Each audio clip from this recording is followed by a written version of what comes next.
This call is now being recorded.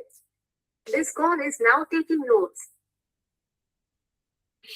Spine सीधी, 3 बार ओम का उच्चारण, उसके बाद प्रार्थना।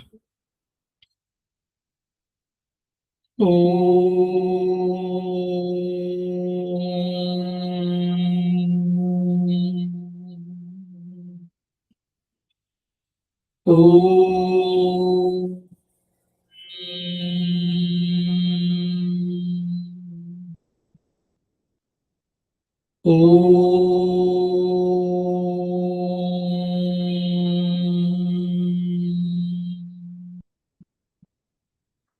वह शक्ति हमें दो दयानिधे, कर्तव्य मार्ग पर डट जाए, पर सेवा पर उपकार में हम निज जीवन सफल बना जाए। वह शक्ति हमें दो दयानिधे, कर्तव्य मार्ग पर डट जाए। हम दीन दुखी निबलों विकलों के सेवक बन संताप हरे, जो है बिछड़े भूले भटके उनको तारे खुद तर जाए। वह शक्ति हमें दो दयानिधे, कर्तव्य मार्ग पर डट जाए। छल द्वेष दंभ पाखंड झूठ अन्याय से निश दिन दूर रहे, जीवन हो शुद्ध सरल अपना, शुचि प्रेम सुधारस बरसाए। वह शक्ति हमें दो दयानिधे, कर्तव्य मार्ग पर डट जाए। ध्यान मान मर्यादा का प्रभु ध्यान रहे, अभिमान रहे। जिस देव भूमि में जन्म लिया, बलिदान उसी पर हो जाए। वह शक्ति हमें दो दयानिधे, कर्तव्य मार्ग पर डट जाए, पर सेवा पर उपकार में हम जीवन सफल बना जाए।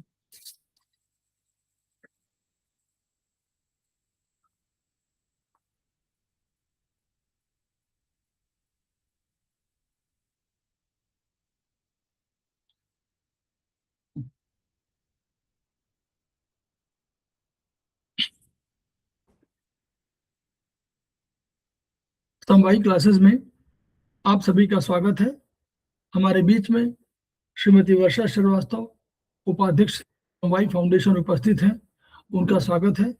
हमारे बीच में रुक्मिणी शर्मा मैडम उपस्थित हैं, जो हमारी फैकल्टी हैं, उनका स्वागत है। हम लोग उनका भी स्वागत कर रहे हैं जो अभी इस क्लास को ज्वाइन करेंगे, और उनका भी स्वागत है जो वीडियो के माध्यम से इसके प्रसारित होने पर इसे देखेंगे। नमस्कार सर। हम लोग समवायी फाउंडेशन के सदस्य हैं और हम लोग एक्यूप्रेशर शोध प्रशिक्षण एवं उपचार संस्थान प्रयागराज से संबद्ध हैं। वहाँ के मनीषी ब्रह्मलीन MP खेमकर सर के हम ऋणी हैं, जिनकी वजह से संस्थान को यह शोहरत प्राप्त हुई है और हमारी इस एक्यूप्रेशर विधा को इतनी ख्याति और इतनी उन्नति मिली है। खेमकर सर के कुछ सपने हैं, उनके कुछ मोटो है। उनका मोटो है each one reach one, each one treat one, each one teach one. इसी को आपके माध्यम से जन जन जागरण अभियान के तहत सारे संसार में फैलाने का हमारा सपना है, और हमें विश्वास है कि ये विधा जो अपेक्षाकृत कम खर्चीली है, उसका लाभ केवल आपको ही नहीं मिलेगा, आपके घर परिवार, आस पड़ोस, इष्ट मित्र, बंधु बांधवों को ही नहीं मिलेगा, वरन समस्त पीड़ित मानवता को मिलेगा। इसी विचार के साथ हम लोग आपके क्लास की शुरुआत करने जा रहे हैं। हम लोग इस क्लास में नेचुरोपैथी पर चर्चा करते हैं, और नेचुरोपैथी का सिद्धांत सर्वमान्य सिद्धांत है, और यह उसी के पीछे 2 सिद्धांत और आए हैं। वो चाइनीज सिद्धांत भी हैं और वो हमारे आयुर्वेद के सिद्धांत भी हैं। सारे सिद्धांतों का मूल तत्व वही है कि 6 तत्वों के आधार पर, यानी कोई ऐसे जो 5 तत्व कह रहे हैं उनके अलावा कोई ऐसी और शक्ति है जिसकी वजह से ये संसार चलता है, और उस शक्ति की और पंच तत्वों की, इन सब के पंच महाभूत पंच तत्व कह लीजिए, इन सब की वजह से जो चिकित्सा प्रणाली है उसको हम लोग कहते हैं ये नेचुरोपैथी या हम लोग प्राकृतिक चिकित्सा। तो उसी प्राकृतिक चिकित्सा से उपजे हुए हैं आयुर्वेद के सिद्धांत, और उसी प्राकृतिक चिकित्सा के सिद्धांतों से निकले हुए हैं एक जो हमारे एक्यूप्रेशर के या चाइनीज सिद्धांत। इसलिए हम लोग उस विधा को, उस एजुकेशन के पैटर्न को, उस चिकित्सा विधा को इसलिए पढ़ना चाहते हैं ताकि हम जो पीड़ित मानवता है उसके कल्याण के लिए अधिक काम कर सके और उसको निरोगी बना सके। तो इसलिए हम लोग इस पर चर्चा करते हैं। अभी तक हम लोगों ने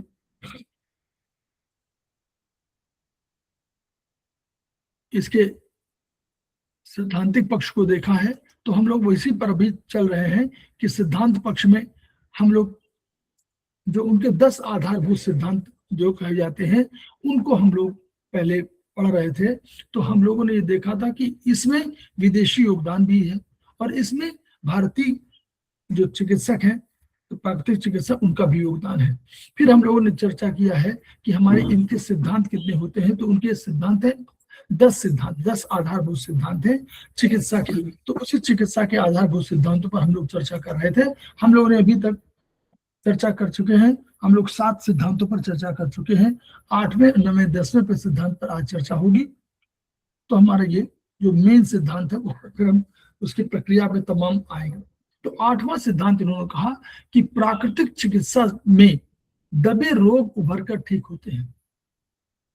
ये याद रखिएगा, यह सिद्धांत हम लोग एक्यूप्रेशर में भी बोलते हैं। एक्यूप्रेशर में भी यही सिद्धांत है, वो भी तो कहते हैं कि दबे रोग उभरेंगे और जब हम एक्यूप्रेशर पॉइंट लगाएंगे तो हमारे कुछ उभाड़ आएंगे। तो इसी को वहां भी कहा गया है कि प्राकृतिक चिकित्सा मानती है कि जब किसी रोग को दवाइयों के माध्यम से या बाहरी उपायों द्वारा दबा देते हैं तो वो समाप्त नहीं होते पूरे, बल्कि क्या होता है, शरीर के अंदर छिपे रह जाते हैं, दब गए, छिपे रह गए। जब समय में आए और यही दबा हुआ रोग जो है हमारा क्या करता है, यही फिर अन्य रूप में उभरता है और गंभीर स्थिति में फिर प्रकट हो जाता है। तो इसलिए जो प्राकृतिक चिकित्सा मानती है कि रोग को दबाना ठीक नहीं है। क्यों दबाना ठीक नहीं है? क्योंकि वो कहते हैं कि जब कभी रोग आपके अंदर शरीर में है तो शरीर में एक स्वाभाविक जीवनी शक्ति है, वाइटल फोर्स है। इसको हम भी यही बात कहते हैं और चाइनीज एक्यूप्रेशर में भी यही बात कही गई है। उसमें भी जीवन शक्ति की बात है, उसमें भी इसेंस की बात कही गई है कि जीवनी, ये इसेंस हमको मिला है माता पिता से, ईश्वर से मिला है और हमारे प्रारब्ध कर्मों से मिला है। तो यही स्वाभाविक जीवनी शक्ति है, वाइटल फोर्स है, जो शरीर को निरंतर शुद्ध और संतुलित रखने का प्रयास करती है, चाहती है कि जो टॉक्सिन आते हैं उनको बाहर निकालती रहे। तो यह जो खुद सक्रिय होती है तो यानी टॉक्सिन को बाहर निकालती है और शरीर को शुद्ध रखने का और संतुलित रखने का और स्वस्थ रखने का प्रयास करती है। लेकिन हम जब प्राकृतिक नियमों की अवहेलना करते हैं, जब हम गलत आहार विहार, जब हम तनाव या कोई तनाव माने मानसिक तनाव और रासायनिक दवाओं का अधिक उपयोग करते हैं, हम लोग दवाइयां जो लेते हैं, चाहे वो इवन आयुर्वेद में भी जो दवाइयां आयुर्वेद की है उन दवाइयों की बात कर रहे हैं। आयुर्वेदिक एक्यूप्रेशर में तो कोई दवाई नहीं है बल्कि मैग्नेट वगैरह है, लेकिन आयुर्वेद में तो दवाइयां भी है, कुछ रासायनिक दवाइयां बनती है। तो उनका अगर अधिक प्रयोग करेंगे, चाहे होम्योपैथी में हो, चाहे आपका एलोपैथी में हो और चाहे हमारे वो आयुर्वेद के सिद्धांतों में हो, कि अगर अधिक इन रासायनिक दवाओं का प्रयोग करते हैं तो शरीर में हमारे विषैले तत्व, टॉक्सिन जमा होते हैं, क्योंकि ये सारे के सारे रासायनिक दवाएं सारी की सारी बाहर नहीं निकल पाती। तो उनको बाहर निकालने के लिए शरीर क्या करता है, विभिन्न लक्षणों के रूप में प्रतिक्रिया रिएक्ट करता है। न्यूटन का सिद्धांत था कि प्रत्येक क्रिया के बराबर उसके विपरीत प्रतिक्रिया होती है, ये स्वाभाविक है। तो यानी कोई भी, जब हम कोई चीज लेंगे तो शरीर रिएक्ट करेगा उसके अगेंस्ट में, तो प्रतिक्रिया करेगा बुखार के रूप में। त्वचा पर चकत्ते आ जाएंगे, खांसी आ जाएगी। कोई चीज हम खाते हैं, गलत खा जाते हैं तो तुरंत खांसी आती है।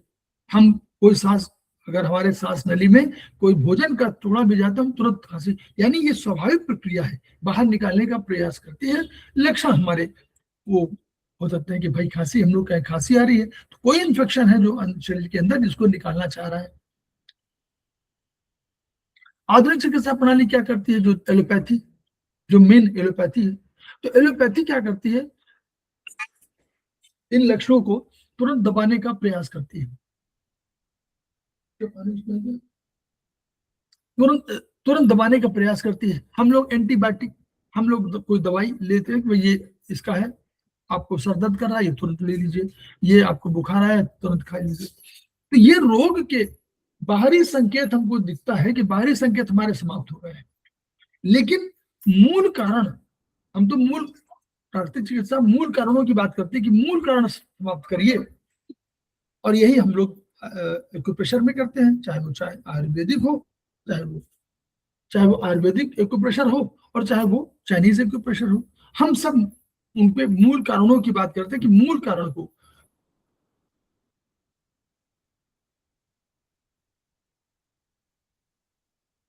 मूल कारणों को हम समाप्त करें। रूट एंड फ्रूट हम कहते हैं कि हम कहते हैं रूट को समाप्त करने से खत्म हो जाएगा, क्योंकि अगर फ्रूट बाकी रहेगा और फ्रूट को हम खत्म करने की कोशिश करेंगे तो रूट तो रह जाएगा, वो फिर दोबारा जड़ अपनी आ जाएंगे। हमारे बीच में आने शर्मा मैडम उपस्थित है, उनका स्वागत है। तो यही रोग अंदर जाकर के, गहराई में जाकर के, और फिर धीरे धीरे क्रॉनिक रोग का रूप ले सकता है। कोई आवश्यक नहीं कि ले, लेकिन क्रॉनिक रोग का रूप ले सकता है। कैसे? क्रॉनिक रोग जो हम लोग मानते हैं कि दमा है, गठिया है, त्वचा रोग है, और जटिल समस्याएं कोई भी हो वो हम हो सकती है। तो अब करें क्या हम लोग? अगर मान लीजिए ये नहीं है तो हम क्या करना चाहिए? तो प्राकृतिक चिकित्सा कहती है, नेचुरोपैथी या प्राकृतिक चिकित्सा सिद्धांत यही कहता है कि ये जीवनी शक्ति जो हमारी है, इसी को आप मजबूत और सक्रिय बनाइए, इसी को पावरफुल बना दीजिए।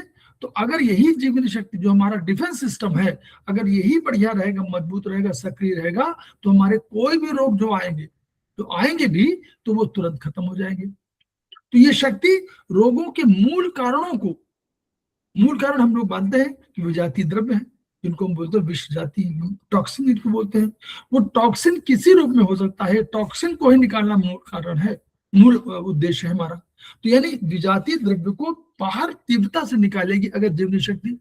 अगर हमारा डिफेंस, मान लीजिए हम बैठे हुए हैं और अपने हमारे घर में कोई बाहर हमारे पास 10-12 सिपाही हैं या हमारे डिफेंस के या गार्ड हैं, कोई बाहरी तत्व आएगा तो पहले ये गार्ड उसको मजबूती से लड़ेंगे और बाहर उनको हटा देंगे।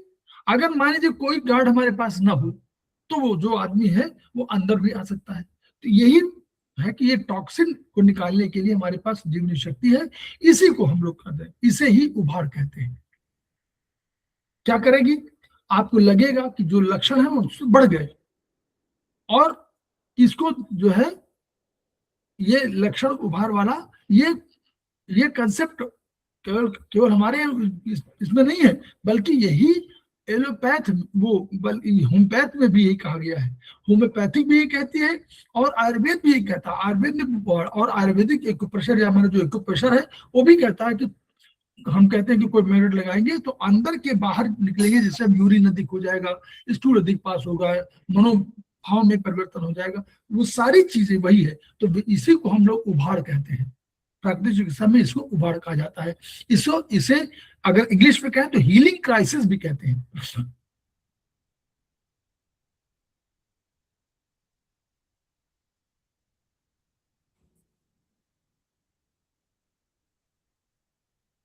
तो ये ऐसा नहीं कि ये रोग बढ़ गया, हमारा रोग नहीं बढ़ा है, बल्कि जो हमारे विजातीय द्रव्य हैं, जो हम टॉक्सिन है, उनको बाहर निकालने की प्रक्रिया है और शरीर को स्वस्थ रखने की प्रक्रिया है। शरीर स्वस्थ हो जाए, अगर ये बाहर निकल जाएंगे शरीर स्वस्थ हो जाएगा।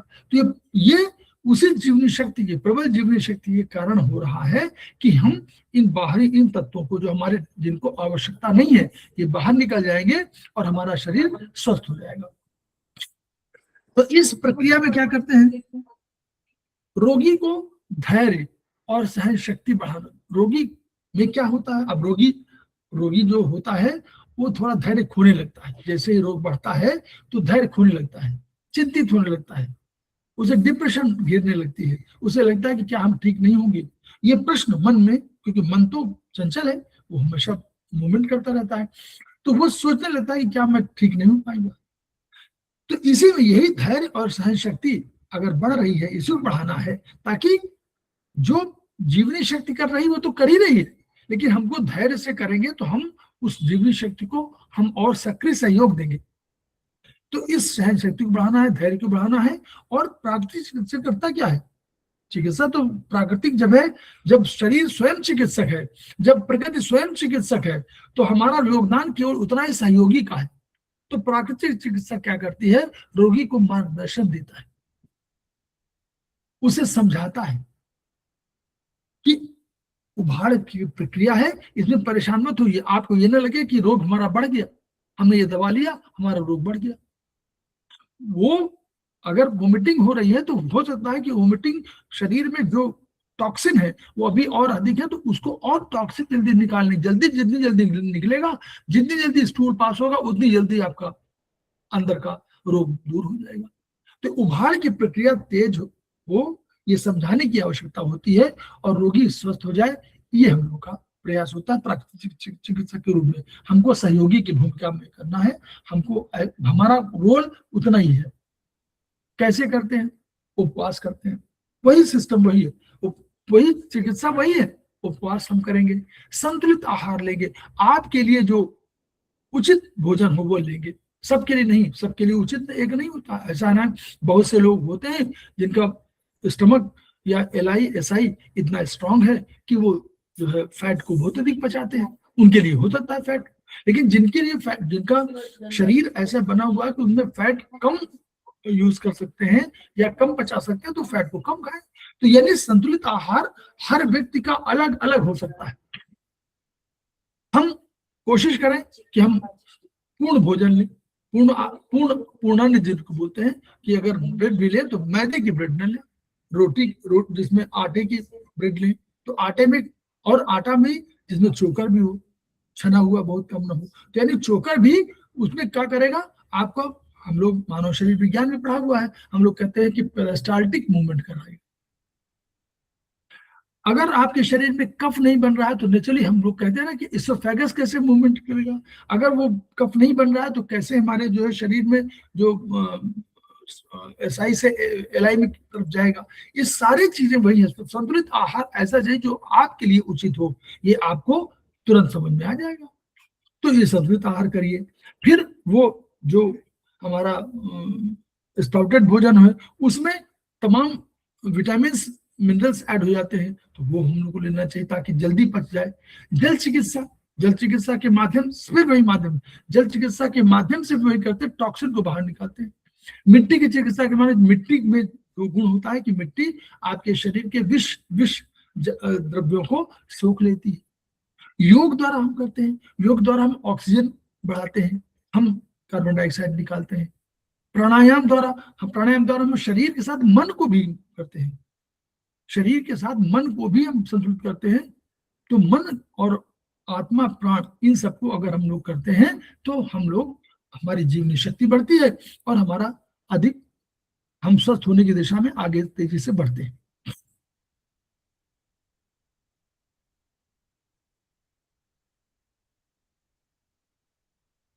ठीक है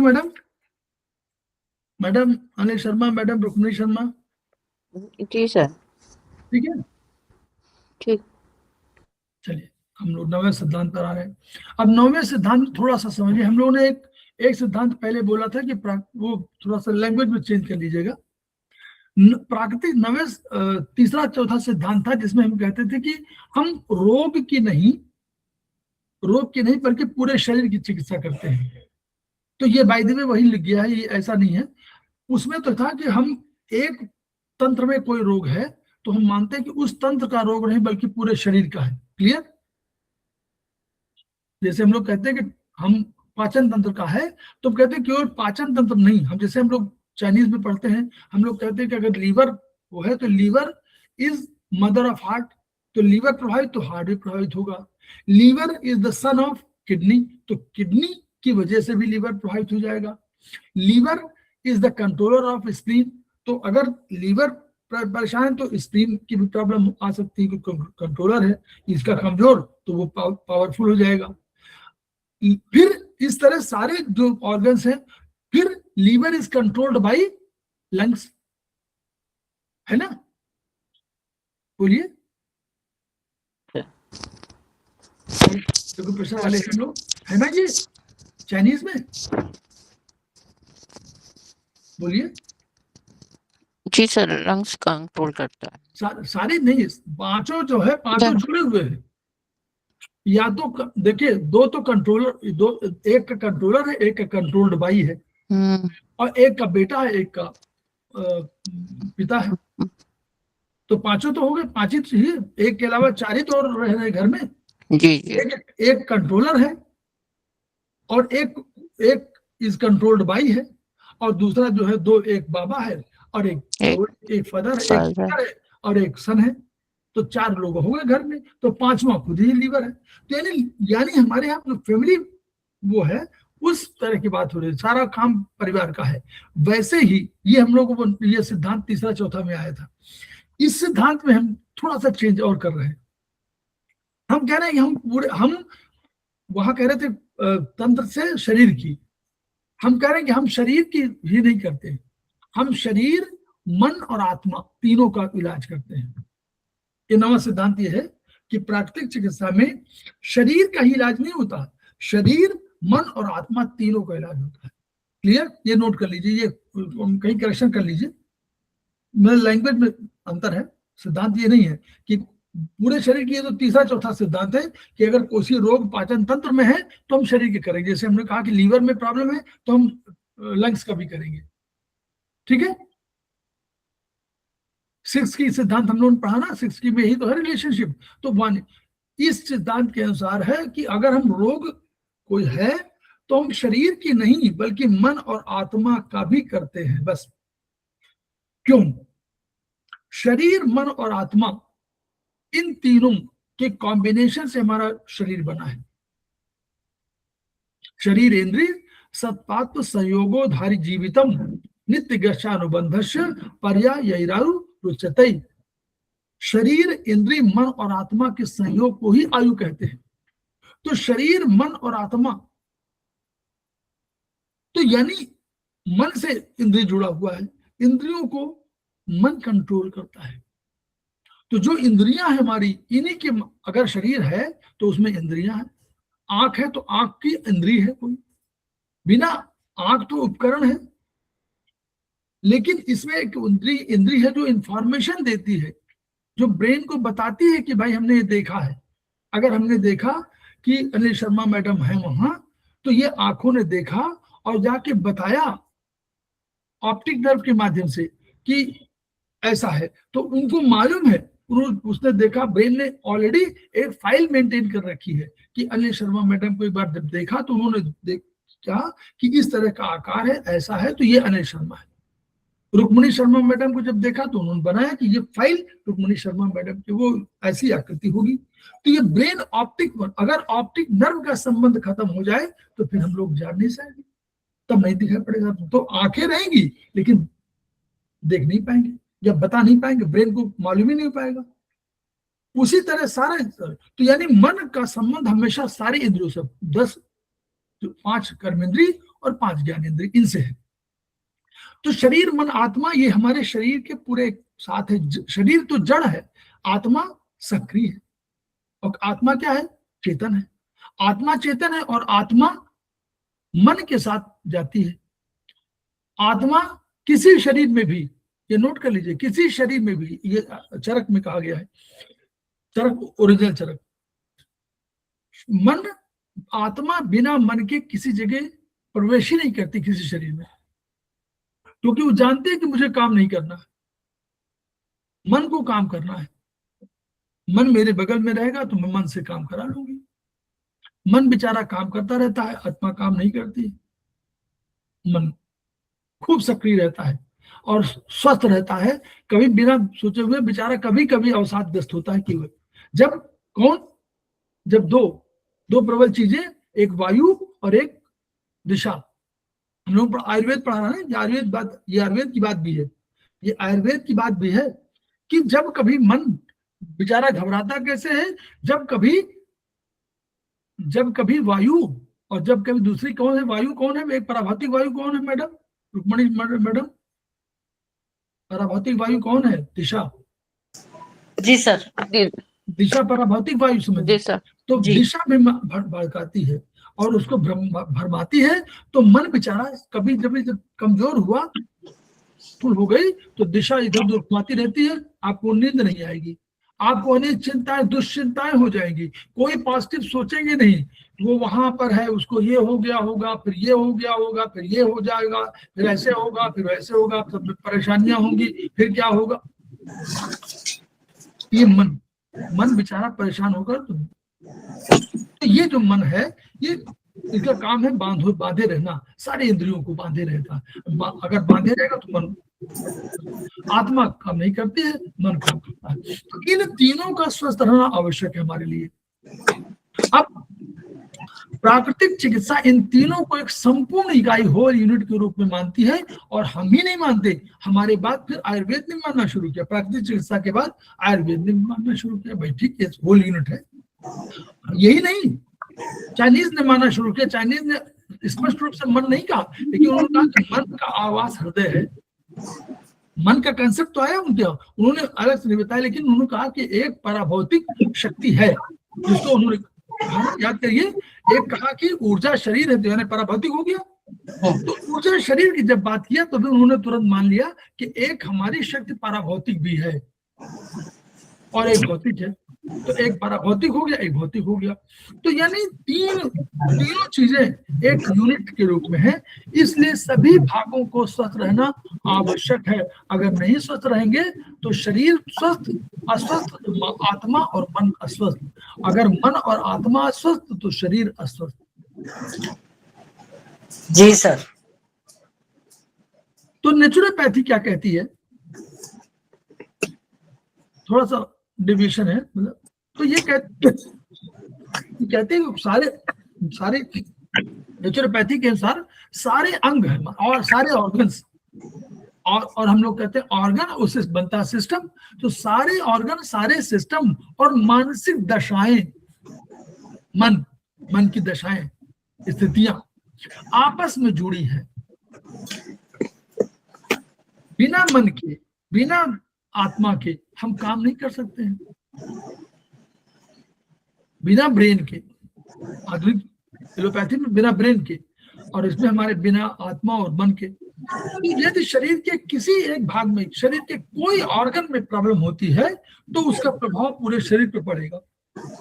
तो अगर मान लीजिए किसी तंत्र में, किसी सिस्टम में प्रॉब्लम आती है, पाचन तंत्र में कह लीजिए, या आप कह लीजिए किसी भी सिस्टम में, पाचन के अलावा भी तमाम है, लिम्फेटिक सिस्टम में है, हमारा कार्डियोवास्कुलर सिस्टम, किसी में प्रॉब्लम आती है तो ब्रेन या मन या शरीर को आत्मा प्रभावित हो जाती है। तो यानी कभी कभी ऐसा हो सकता है कि सिर दर्द, या हमारा सिर दर्द है तो सिर दर्द के कारण केवल आपको दोनों हो सकता है, शरीर भी हो सकता है, पाचन तंत्र भी हो सकता है और मन भी हो सकता है। मन में क्या हुआ, खराब विचार आए तो सिर दर्द हो गया, नींद नहीं आई तो सर दर्द हो गया, ठीक है, ब्रेन को सप्लाई ठीक से नहीं हुआ तो सर दर्द हो गया, चिंता बहुत हो गई तो नकारात्मक विचार आ गया तो सिर दर्द हो गया। हो जाता है कि नहीं? बिल्कुल सर। चीजें, मानसिक तनाव या सिर दर्द ये केवल शरीर का ही नहीं है बल्कि मानसिक भी हो सकता है। बहुत आप ईर्ष्या करने लगे तो सर दर्द हो जाएगा, बहुत आप लोभ करने लगे तो सिर दर्द हो जाएगा। मेरे पास ये नहीं है, उनके पास हुआ है, तो बदल हो गया, है ना। उसने ये मुझे कहा था, कहा वाला चला गया, वो आदमी मर भी गया। मान लीजिए वो आदमी नहीं रहा, उसकी बातें याद आती है हमको, उसने ये हमको कहा था, बस हमारा शुरू हो गया मानसिक। तो केवल रोग विशेष का उपचार करने से काम नहीं बनेगा, बल्कि पूरे शरीर को, मन को, आत्मा को बैलेंस बनाना।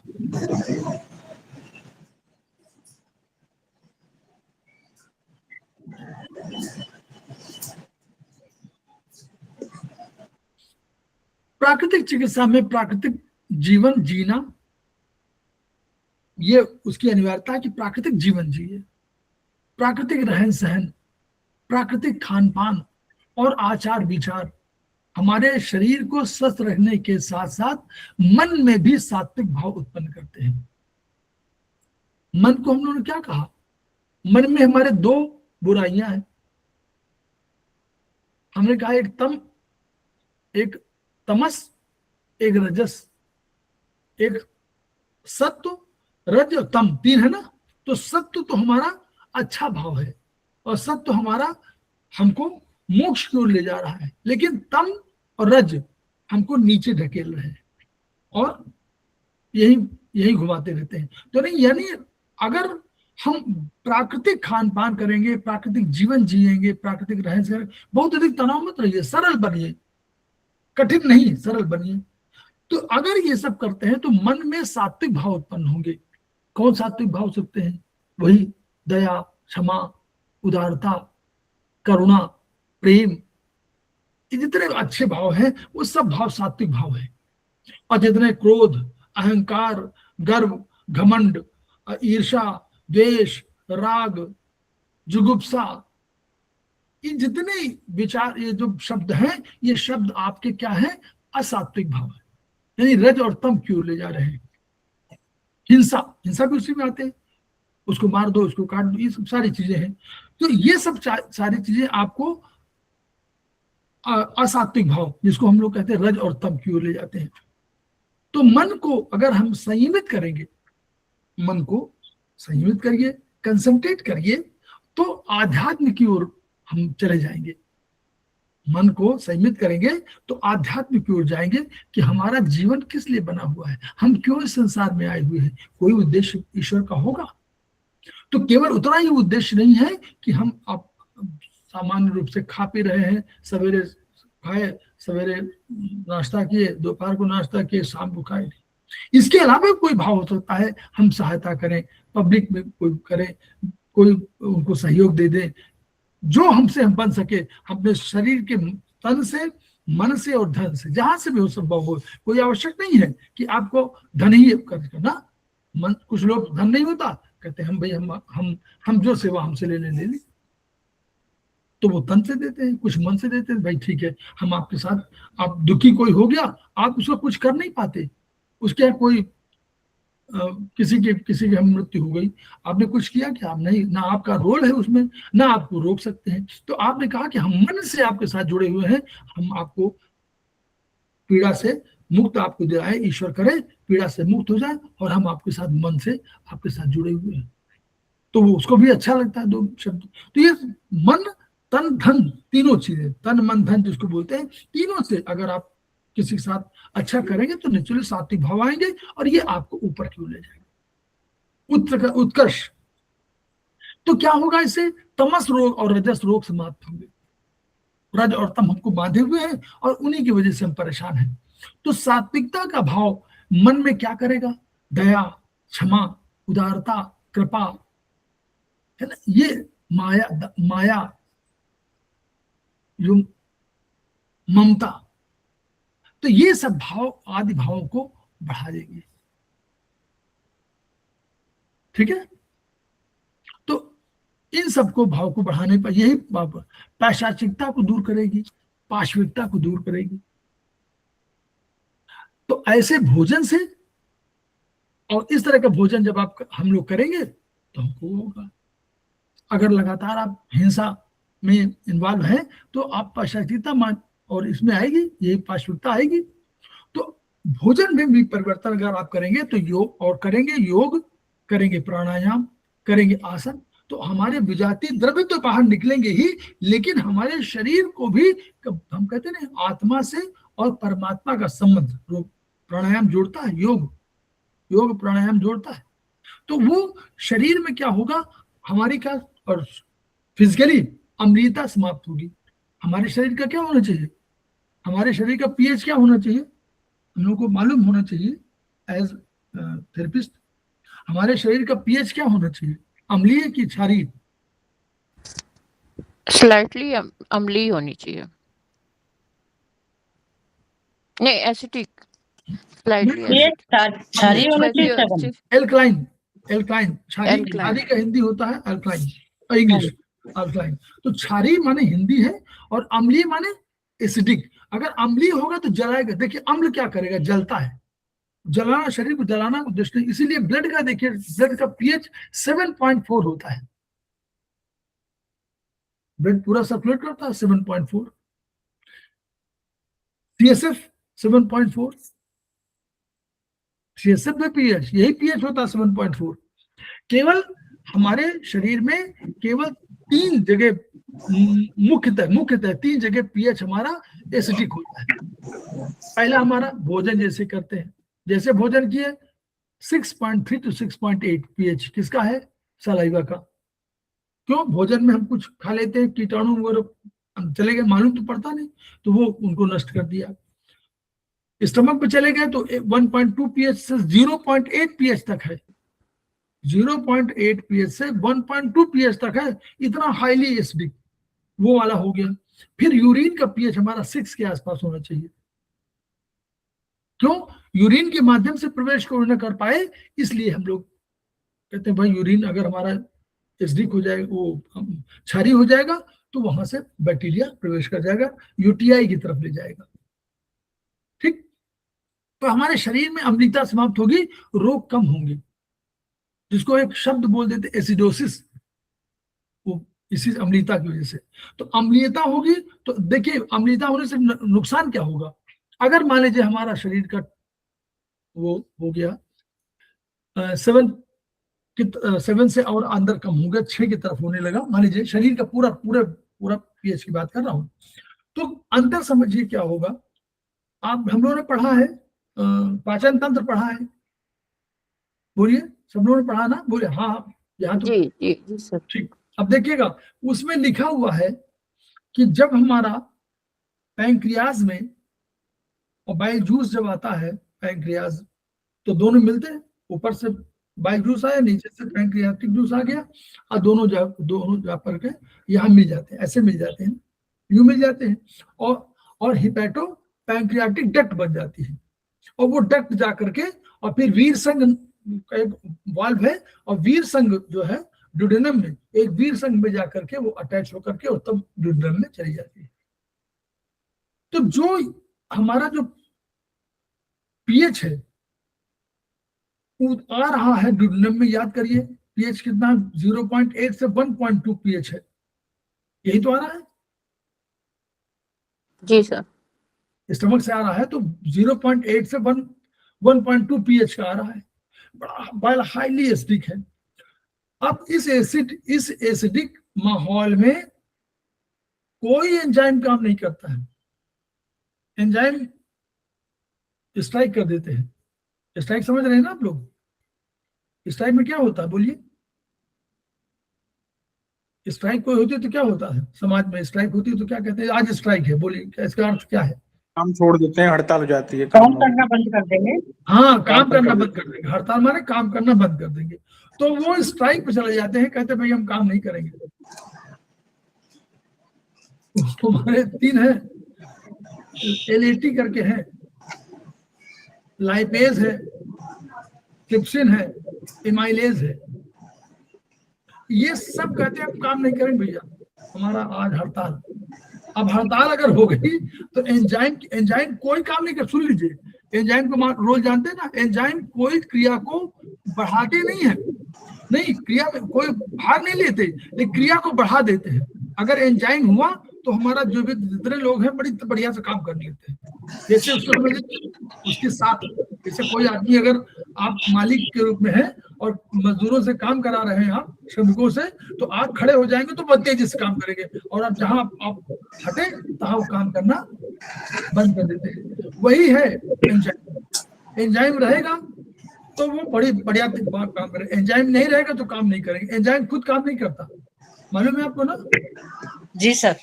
ना एंजाइम काम करता, ना एंजाइम, अगर 5 ग्राम एंजाइम है तो 5 ही ग्राम रहेगा, वो कम भी नहीं होता। क्लियर? तो एंजाइम, वो सारे एंजाइम स्ट्राइक पे चले जाते हैं, हम भैया काम नहीं करेंगे। क्यों? उन कहेंगे हमको तो पहिया पीएच चाहिए लगभग 8। कौन सा पीएच? कितना? पीएच 8 चाहिए। 8 माने क्षारीय, मतलब यानी एसिडिक 6-7 तक हुआ। 7 के बाद 7 आपका न्यूट्रल है, 7 के बाद 1 यानी 8 के आसपास चाहिए। अब इस 8 के करने के लिए हमारे पास कितने काम करते हैं? जैसे बाइल जूस में जानते हैं क्या होता है? बाइल साल्ट्स, बाइकार्बोनेट साल्ट्स, वो इधर पैंक्रियाटिक जूस, ये भी उधर इंटेस्टाइनल जूस, 3 जूस मिल करके और तब उस 1.2 पीएच को बढ़ा पाते हैं, 8 तक ले पाते हैं। और जैसे 8 हो गया तो ये वो क्या करेंगे? लाइपेज नीचे रहेंगे तो वो क्या करेंगे? ऊपर जो वसाणु फैट वाले क्या ऊपर तैर रहे हैं तो उसको नीचे ले आएंगे और लाइपेज यहाँ एक्शन कर लेगा। अब वो कहेंगे भैया अब हम हमारे पास ले आइए। तभी हम कैसे कहते नहीं बहुत से लोग कि देखिए हम जाएंगे कहीं नहीं, डॉक्टर बोलते थे पहले जाएंगे कहीं नहीं, पेशेंट को यहीं ले आइए तो हम काम करेंगे। याद करते हैं ना? बोलिए, बोलते हैं ना समाज में कि आप गए डॉक्टर साहब हमारे पेशेंट बहुत बीमार है, आ नहीं सकता, तो कहीं डॉक्टर साहब बोले हम कहीं देखे जाते नहीं है, आप यहीं ले आएंगे तभी इलाज करेंगे। तो वही लाइपेज का था, भाई नीचे आइए तब हम फैट अणुओं को नष्ट करेंगे, फैट से फैटी एसिड बनाएंगे, तभी हम जाएंगे नहीं कहीं। तो वो यही काम करने के लिए उसको पहले एसिडिक माहौल से एल्कलाइन माहौल करना पड़ता है। इसलिए सारे पीएच, सारे हार्मोन, सारे एंजाइम्स, सारे हार्मोन, सारे एंजाइम्स ये बेस्ट फंक्शन करते हैं at the level of 8 pH. इसलिए हमारे शरीर में अम्लीयता नहीं, क्षारीयता होनी चाहिए। तो क्षारीय होगा तो हमारा शरीर निर्मल होगा, रोग कम हो जाएंगे, शरीर निर्मल होगा, सारी चीजें ठीक हो जाएंगी, तो हमारा मन शांत होने लगेगा। नहीं तो मन क्या होगा? अम्लीयता में इरिटेशन, लीवर इरिटेशन, क्रोध, कुंठा, मूड स्विंग, है ना, क्षण में गुस्सा। अभी आप मान लीजिए मनोज कुमार वर्मा जी आए, उनका स्वागत है। मनोज कुमार वर्मा आ गए हमारे बीच में, स्वागत है। हमारे फैकल्टी भी हैं और हमारे प्रमोटर भी है। तो मनोज कुमार वर्मा मान लीजिए आए, वो नाराज हो गए, भाई क्या बात है, और तुरंत अभी अनिल शर्मा ने तुरंत क्षण में मूड स्विंग, तुरंत कहेंगे अरे अनिल मैडम आप कमाइए। फिर दोबारा कोई दूसरा आ गया, उससे फिर नाराज हो गए। मूड स्विंग, अम्लीयता, लीवर में क्या है? अम्ल है ना, बोलिए। लीवर में क्या है? लीवर उसके माना जाता है आयुर्वेद में तो रक्त के लिए है, तो रक्त माने गर्मी। कैसे करते हैं चिकित्सा? सात्विक भोजन। सात्विक भोजन से तात्पर्य है कि ऐसा भोजन जो जल्दी सुपाच्य हो, बस कंसेप्ट यही है, जल्दी पच जाए, आपको अधिक मेहनत ना करनी पड़े, तो वो उसको सात्विक भोजन कहेंगे। जो नॉर्मल भोजन होता है, आप केवल जो है पिज्जा आप मंगाइए और वो 1 किलो 1.5 किलो का पिज्जा होता है, आप उसको खा लीजिए, उसको सात्विक नहीं कह सकते आप। चाहे पचाना बहुत मुश्किल है, अपने देश का है भी नहीं, सिस्टम कहीं और का बना हुआ, वहां के लिए हो सकता है ठीक रहा हो सात्विक भोजन। रस का आहार, कोई भी जूस तो तुरंत जल्दी सुपाच्य है।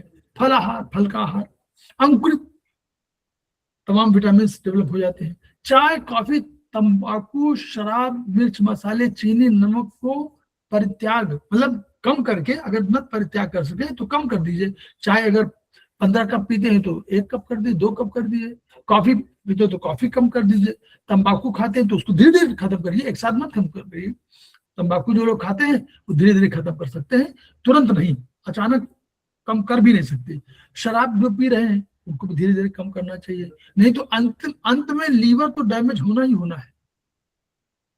क्योंकि एल्कोहल को अपने यहाँ सुरक्षित रखता है किसी फॉर्म में लीवर, तो बेचारा जब रखना शुरू कर देगा, उसका काम रखने का नहीं था, तो क्या है, वो अल्टीमेटली क्या करेगा, उसमें ही अपना आकार बढ़ा सकता है, कोई इंफ्लेमेशन हो सकता है, तो अंत में वो परेशान होने लगेगा। और 1/6 जब तक रहेगा तब तक तो आपको जिंदा रखेगा, 1/6 के बाद फिर वो आपको इरिवर्सिबल हो जाएगा। कोई भी बीमारी है तो इरिवर्सिबल, रिवर्स नहीं हो पाएगी। रिवर्सिबल जब तक होती तब तक तो ठीक है, 1/6 तक लीवर अपने आप पर काम करता है। वो बेचारा सब ऐसा है जो 1/6 रह जाएगा तो भी वो काम करता रहेगा, 1/6 से कम हो जाएगा तो वो काम करना बंद करने लगेगा।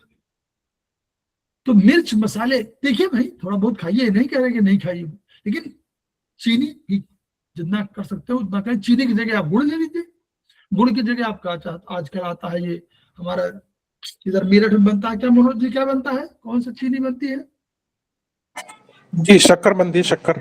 हाँ वो शक्कर जो है तो उसको खाइए, वही गुड़ से बनती तो वो वाली उसको खाइए। नमक को कम कर दीजिए, सेंधा नमक खा लीजिए, सेंधा नमक वगैरह थोड़ा ठीक होता है। NaCl की NaCl को छोड़िए और वो और बाहर से एक्स्ट्रा मत खाइए कि वो जो भी कोई चीज है उसके साथ चाहे फल खा रहे हैं तो भी नमक, सारी चीजें नमक में सब में उसमें है। तो इनमें आसन करिए, प्राणायाम करिए, योग करिए, उपवास करिए, दुग्ध पर ही केवल रहिए, मट्ठा पे केवल रहिए। लाइए ऐसा नहीं कि हमेशा रहिए, वो समय 15 दिन का मट्ठा कल्प या 10 दिन का, 7 दिन का मट्ठा कल्प, दूध कल्प, केवल दूध पर, इनसे शरीर के टॉक्सिन निकलते रहते हैं, आप स्वस्थ रहते हैं। तो ये नवा हमारा हुआ। 10वां सिद्धांत हमारा है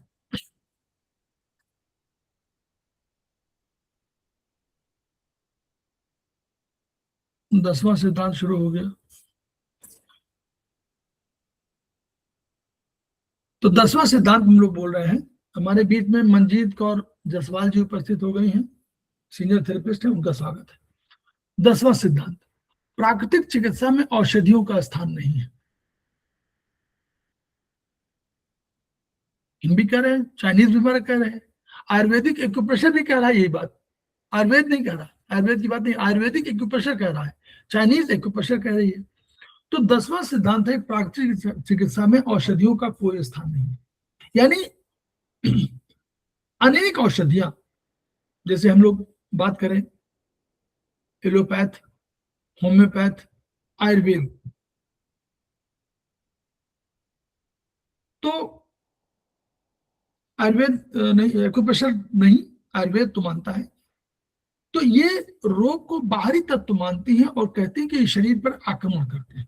तो ये बात तो पूरी तरह से डिपेंडेंट है कि बाहर से आएंगे और हम एंटीजन बोलेंगे और हम लोग उसके अगेंस्ट में एंटीबॉडीज बनाएंगे, ये पूरा उनका कंसेप्ट है। तो वो क्या करते हैं, रोग को हराने के लिए शक्तिशाली औषधियों का प्रयोग करते हैं। उनका हायर डोज दे दीजिए, ये वो बैक्टीरिया है इसका ये हायर डोज, ये वो बैक्टीरिया उसका हायर डोज। इवन आयुर्वेद में भी कुछ दवाइयों में बहुत केमिकल, जो जड़ी बूटियों का शुद्ध रूप से है सत्य, वो तो जड़ी बूटी है, लेकिन कुछ जो केमिकल्स का भी यूज होता है ना वहां भी, तो केमिकल्स में जहां होता है, तो जहां केमिकल्स आपने यूज किया तो केमिकल शरीर में जब जाएगा तो शरीर में कुछ तो नुकसान करेगा ही। पारा है, अफीम है, संख्या, ये सब यूज होता है बहुत से बीमारियों में, ये सब ऐड होता है, उसमें लिखा रहता है। हम लोग उसको क्योंकि इसको जानते नहीं, उसका कॉन्स्टिट्यूशन पढ़ते नहीं कि भाई कॉन्स्टिट्यूएंट्स में कौन कौन है, तो ये शरीर को कहीं ना कहीं हमारे नुकसान पहुंचाएंगे। बार बार जैसे हम लोग कहते हैं कि लीवर प्रत्येक औषधि के 50% भाग, यानी 40 से 50% भाग को बाहर निकाल फेंकता है विदाउट यूटिलाइजिंग इट। ये दवाइयों का जो स्पेसिफिकेशन होता है उसमें एक कंडीशन होती है, ये स्टैंडर्ड, एक स्टैंडर्ड होता है कि भाई इतने % तक लीवर निकाल देना चाहिए तभी ये दवाई अच्छी मानी जाएगी। लेकिन नॉर्मली हम ही लोगों की कमी से, हम लोग स्वार्थ में अंधे हो जाते हैं, हम ही लोगों की कमी से हम मान लीजिए वो 40% नहीं निकाल पा रहा है, हमने लिख दिया कि ये 50%, हमने स्टडी किया और हम योग्य हैं, हम एक्सपर्ट हैं, हमको बताया गया, हमने देखा, हमने देखा कि तो 60% भी 60% शरीर में अंदर रह जा रही है, तो 40% तो निकाल ही नहीं पाएगा, तो ये तो 20% 30% निकाल दे रहा है। तो हम लोगों ने क्या किया, रिपोर्ट ही देनी है, हमने लिख दिया कि नहीं ये 50% निकाल दे रहा है। तो वो दवाई जब गई सिस्टम में, सिस्टम माने यही बेचने वाले इन सब पूरे सिस्टम में, तो उनको आया कि अरे 50% से ऊपर जो है निकाल दी है। तो मानेंगे कि ये औषधि बढ़िया है, ये ड्रग्स बढ़िया है। ये स्टैंडर्ड की बात कर रहा हूं मैं, ऐसा मत सोचिएगा, ये ऐसा हम एक्सपर्ट नहीं है, लेकिन ये चीजें सबको जानता है और सबको वो औषधियां प्रयोग में आ जाएंगे। अब वो लीवर को गई, लीवर बेचारा 20% नहीं निकाल पाया, तो जो अगर निकालना था उसको 60% और 20% निकाला, तो 40% लीवर को कहीं ना कहीं डैमेज करेंगी। लीवर को डैमेज करेंगे तो किडनी के डैमेज होगी। लीवर अपनी चीजें किडनी के माध्यम से निकालना चाहता है, तो किडनी को, तो दोनों का डैमेज तो तय है। तो बड़ी जो औषधियां होती हैं, जितनी भी हाई डोज हैं, ये कहीं ना कहीं लीवर और हमारे उसको डैमेज करती हैं, हार्ट को भी, लेकिन मेन लीवर और किडनी। तो इनके प्रयोग से तत्काल तो रोग चला जाएगा, लेकिन शरीर में जो हमारे विषैले द्रव्य रह जाएंगे वो तो कहीं ना कहीं प्रभावित होंगे, वो डेवलप करेंगे, कहीं रोकेंगे, है ना। इसको बिल्कुल व्यावहारिक समाज की तरह मानिए। ये सब गुंडे, जैसे नॉर्मली आप कहते हैं ना गुंडे समाज में बैठे हुए हैं, तो ये गुंडे के रूप में है, ये बदमाशों के रूप में है। ये आपको शरीर माने समाज है, तो उसको कहीं ना कहीं प्रभावित करेंगे, काम नहीं करने देंगे, ऑर्गन को काम नहीं करने देंगे, सेल्स को काम नहीं कर देंगे, घुस जाएंगे जबरदस्ती, सेल के अंदर घुस जाएंगे। जो हमारे डिफेंस वाले हैं उनको मार गिराएंगे, मार देंगे, संख्या में अधिक है, पावरफुल है, कॉलोनी बना लेंगे। भाई कैंसर्स वगैरह क्या होती, कॉलोनी बना लेंगे। जितना भोजन आएगा, मान लीजिए आ रहा है, आपको मालूम है कि कानपुर से इलाहाबाद का एक जीटी रोड है, तो जीटी रोड में कहीं से खड़े हो जाएंगे, लूट लेंगे। यही करते हैं तो कैंसरस वाले। तो इसीलिए उसमें कहा जाता है कि शुगर का प्रयोग कम करिए। क्यों? शुगर सबको जरूरत है, हमको भी जरूरत है, उनको भी जरूरत है। शुगर से ही हमारा माइटोकॉन्ड्रिया ऊर्जा बनाता है, वो भी ऊर्जा बनाते हैं, उनका भी तो है माइटोकॉन्ड्रिया, उनका भी तो कोई काम करता है शुगर के बिना। तो जितनी भोजन वाली रसद सामग्री है उसको लूट लेंगे, तो आपके शरीर को मिल नहीं पाएगा, वो मोटे होते जाएंगे। वही चीज है। तो कालांतर में ये क्या विषैले द्रव्य रहेंगे और ये प्रभावित करेंगे, तो नए रोग को जन्म देंगे। तो क्या होगा, लीवर, स्प्लीन, हार्ट, ये सब, किडनी वगैरह सब प्रभावित होने लगेगी।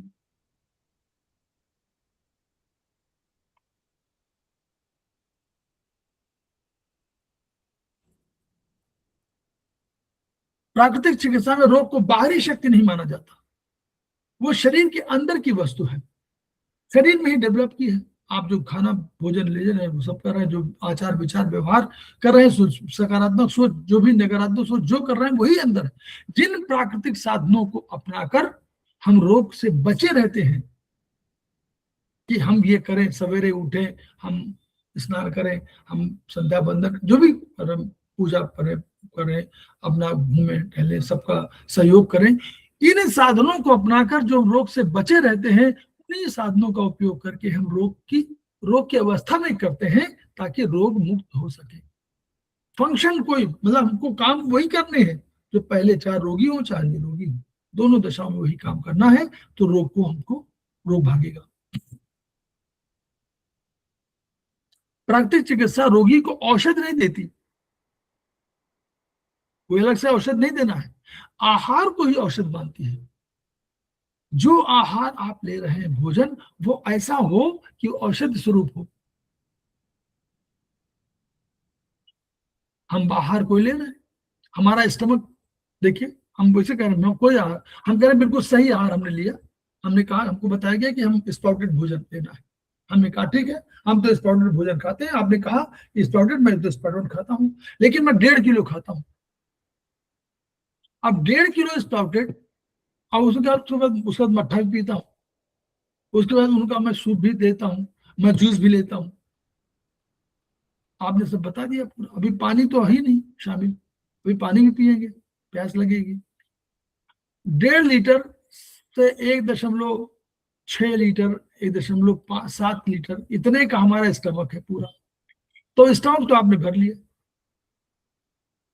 टर्निंग कौन करेगा? ऐसे कौन करेगा स्टमक को? ऐसे कौन कराएगा? कौन चर्निंग कराएगा?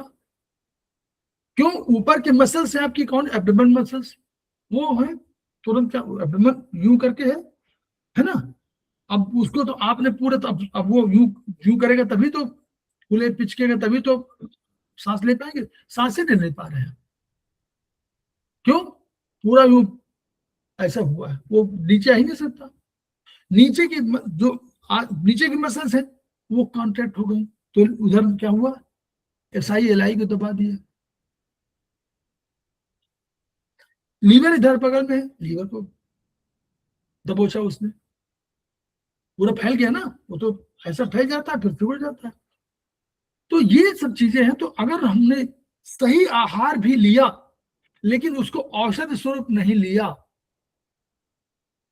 यानी हमको अगर 1.5 लीटर का हमारा अगर स्टमक है तो हमको 1 लीटर से कम लेना है, 60% से अधिक नहीं लेना चाहिए, 66% से अधिक बिल्कुल नहीं। वाटर शामिल थोड़ा सा 33% तो रखिए उसके लिए, वायु के लिए, ताकि जो है वो चढ़ने के लिए रहे।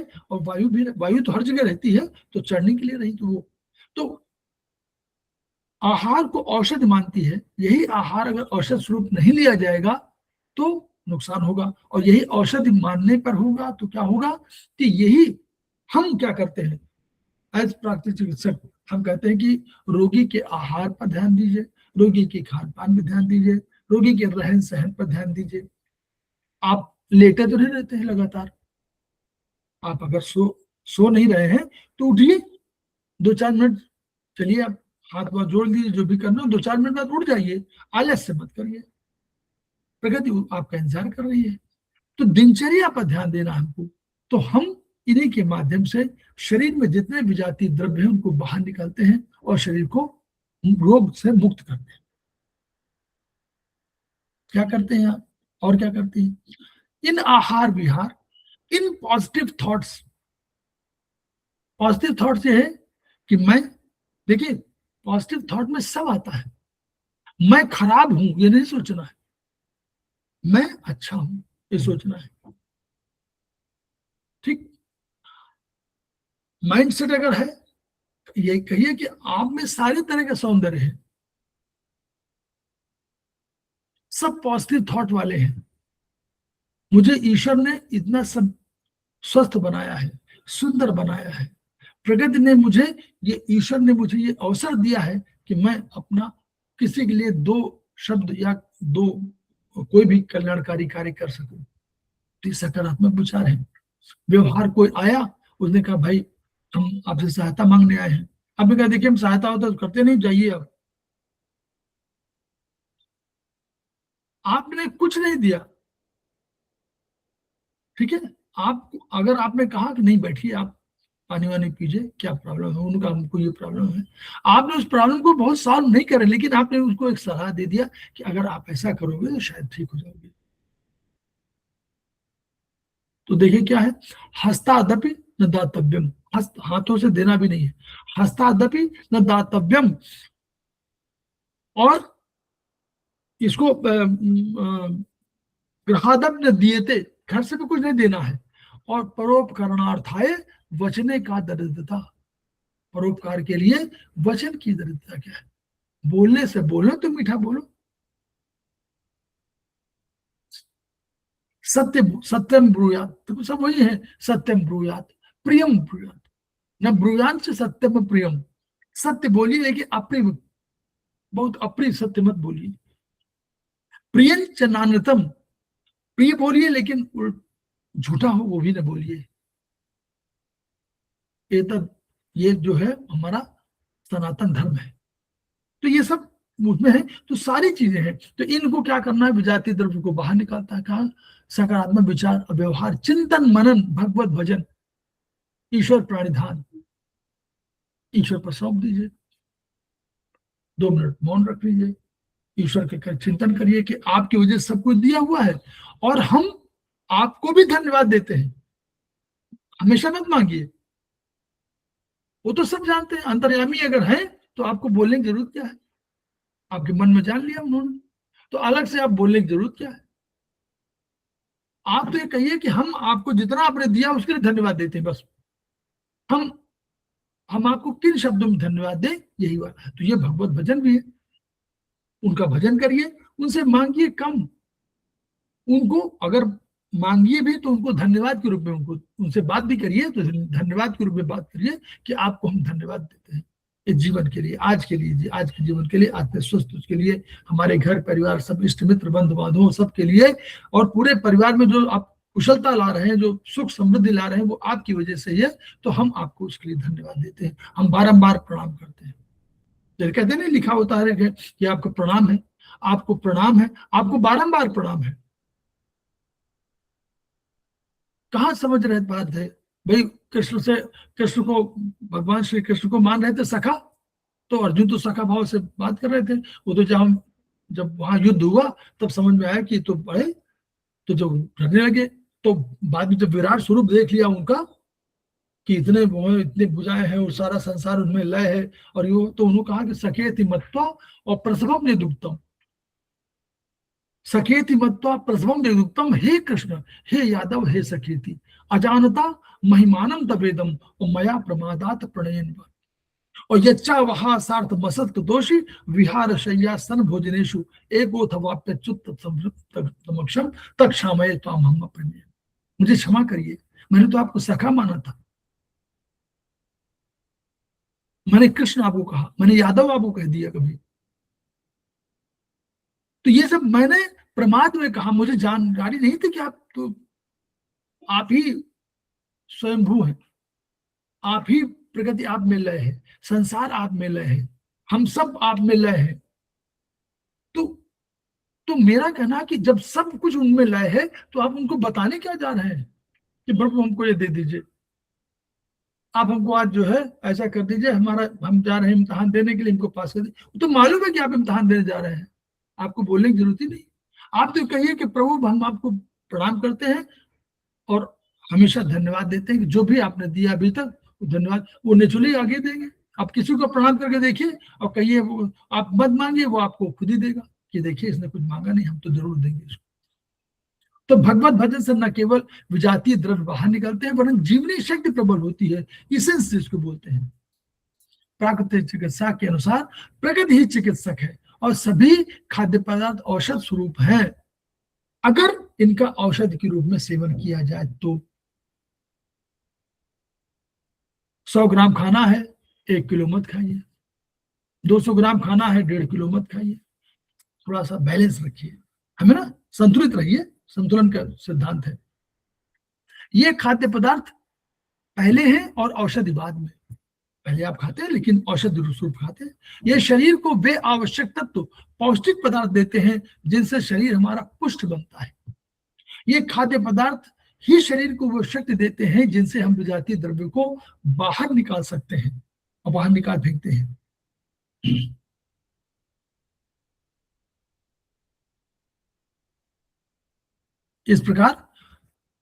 इसी प्रकार प्राकृतिक चिकित्सा में और भी थोड़ा समझ लें, काष्ठ पदार्थ को भी औषध माना गया है।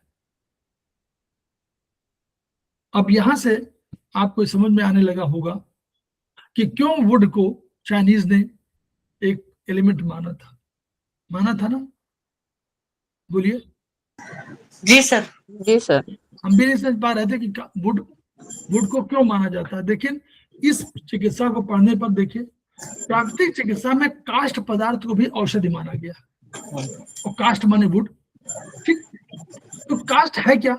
जब किसी औषधीय पौधे के गीले हिस्से, रस या पत्तियों के बजाय, गीला हिस्सा होता है रस, जिसमें रस है, पत्तियां हैं, ये उसका गीला, उसके तने, उसके भीतरी लकड़ी, उसकी छाल या सूखी जड़ों का प्रयोग किया जाता है तो उसे काष्ठ श्रेणी में रखते हैं। समझ में आया? जी। काष्ठ में औषध कैसे है कि जब किसी औषधि, कोई पौधा, सभी पौधे लगभग औषधि है, उसके गीले हिस्से रस या पत्तियों के बजाय उनके तने, भीतरी लकड़ी, छाल, बबूल बार हम लोग कहते हैं ना, बबूल बार, बबूल का मैं पागल या हो जाऊं। सूखी जड़ों का प्रयोग करते हैं तो उसे काष्ठ श्रेणी में रखते हैं। कैसे? उदाहरण बता दूं आपको। उदाहरण क्या है देखिए,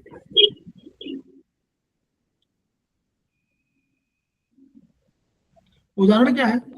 उदाहरण है कि चंदन की लकड़ी, अर्जुन की छाल, दालचीनी, अश्वगंधा की सूखी जड़ें, मुलैठी की डंडी, याद है, गिलोय का तना, खैर की लकड़ी जिससे कत्था बनता है, इनको भी हम लोग कहते हैं, ये काष्ठ है और ये भी औषधि के रूप में इनको माना जाता है। जब ये ताजी हो, कैसे माने ताजी, मतलब ऐसा ना हो कि बहुत पुरानी हो, आप लेकर रखे हुए हो। अकेली या सजाती होने पर केवल 1 या 2 ही 3 मिलाई जाए, मतलब अगर इनका कहना है कि अकेले मिलाइए, जब अकेले मिलाएंगे तो उसका अधिक अच्छा रिजल्ट होगा, और या एक ही फैमिली की हो तो उनको 1-2 मिला दीजिए, अधिक मत मिलाइए, ठीक।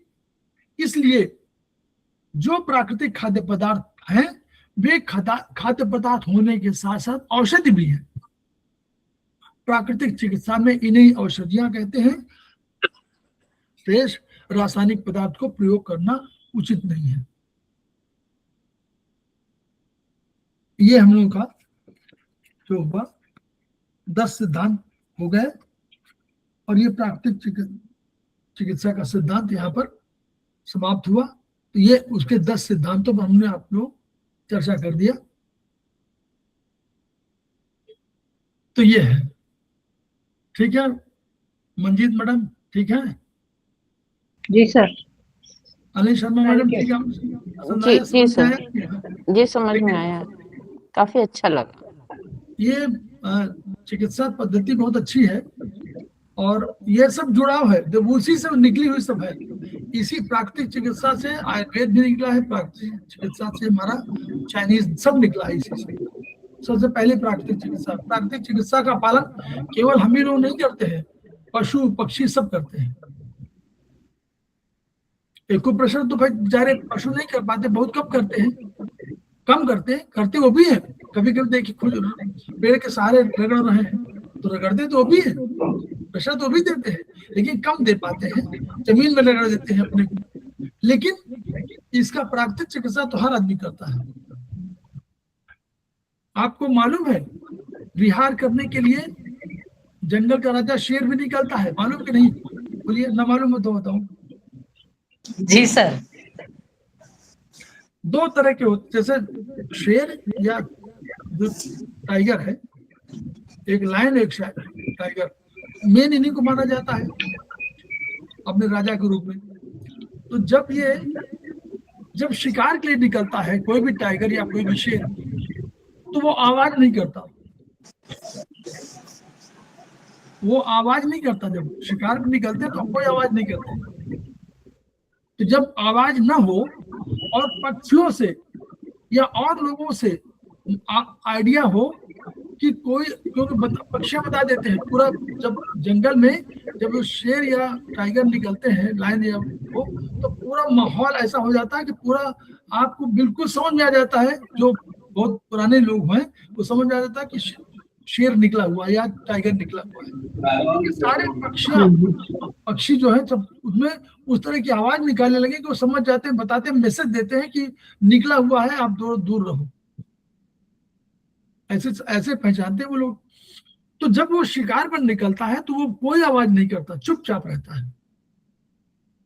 दूसरा, जब विहार पे निकलता तो क्या करता है? विहार माने वो अपने एरिया का भ्रमण करता है। कैसे भ्रमण करता है?